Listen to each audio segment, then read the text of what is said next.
Malam itu malam minggu, gue main ke rumah temen di daerah Cimahi. Karena asik main, tak terasa waktu sudah menunjukkan pukul setengah 10 malam. Gue baru sadar kalau angkot kuning, satu-satunya kendaraan umum trayek Cimahi Cisarua, hanya sampai jam 9 malam. Gue pun memutuskan untuk pulang karena tidak mungkin untuk menginap. Sampai di jalan raya, suasana sudah lumayan sepi. Memang jalur ke atas itu tidak terlalu sering dilalui kendaraan, apalagi sudah jam 9 malam. Tahun itu jalur ini belum dijadikan jalur alternatif ke kawasan wisata Lembang. Gue nunggu di pinggir jalan, siapa tahu masih ada angkot terakhir. 10 menit nunggu belum ada tanda-tanda angkot datang. Gue pun mengalihkan target, siapa tahu ada mobil bak yang bisa gue tumpangi. Tapi sampai mendekati jam 10 belum ada juga tuh. Gue memutuskan untuk jalan kaki saja dengan tujuan sebuah masjid di pinggir jalan.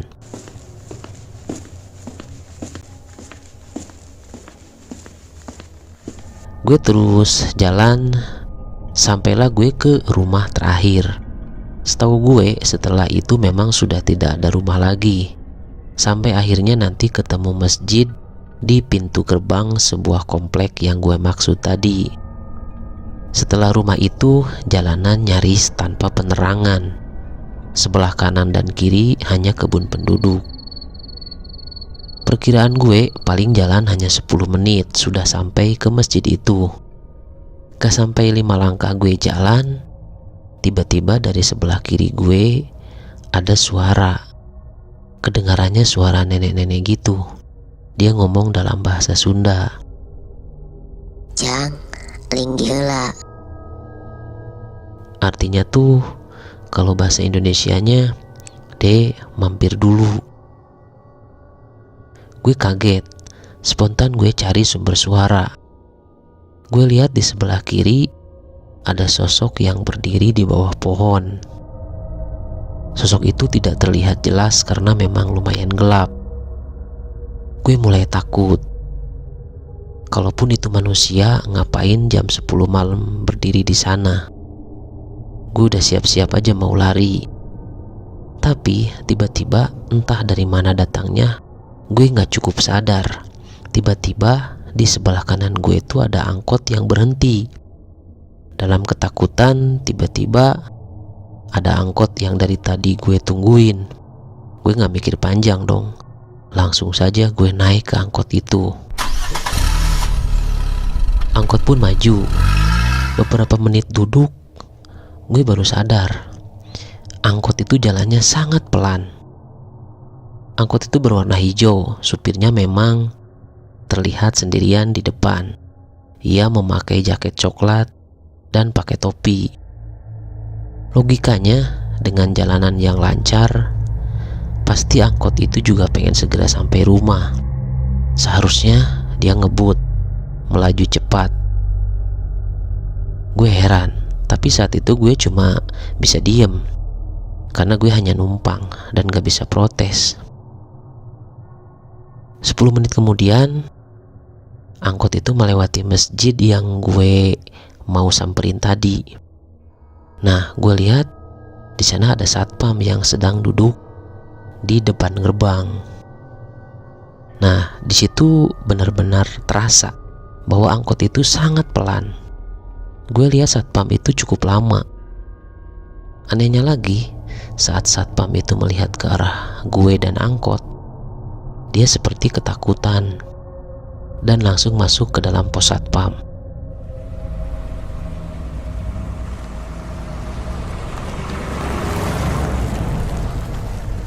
Angkot terus maju meski sangat pelan. Beberapa menit kemudian, tiba-tiba angkot itu berhenti. Saat itu suasana sangat gelap dan sepi karena memang sudah hampir larut malam. Gue kaget, kok berhenti di kuburan? Gue sering lewat di daerah sana. Gue coba melihat ke arah kiri dan kanan untuk meyakinkan diri. Ternyata memang benar, gue lagi ada di sekitar kuburan. Jalan itu memang kanan kirinya kuburan. Sebelah kiri kuburan orang Cina dan sebelah kanan kuburan orang Muslim. Yang pernah ke daerah sana pasti tahu. Gue bingung karena tujuan gue masih jauh.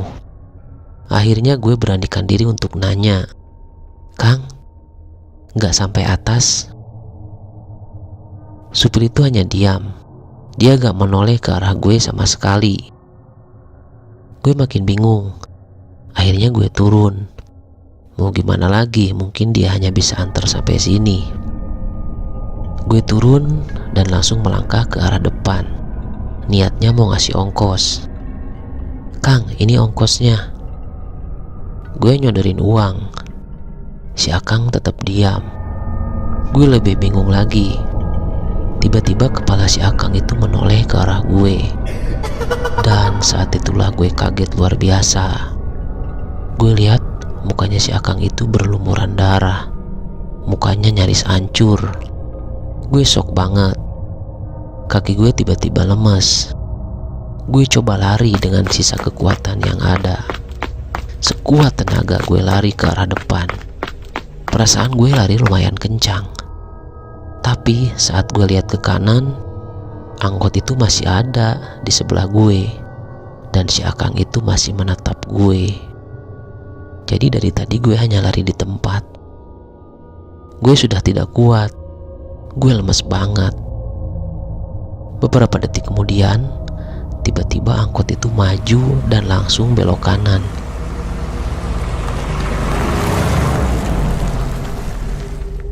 Angkot yang segede itu masuk ke dalam jalan setapak dan masuk ke area kuburan, lalu menghilang di telan gelapnya malam.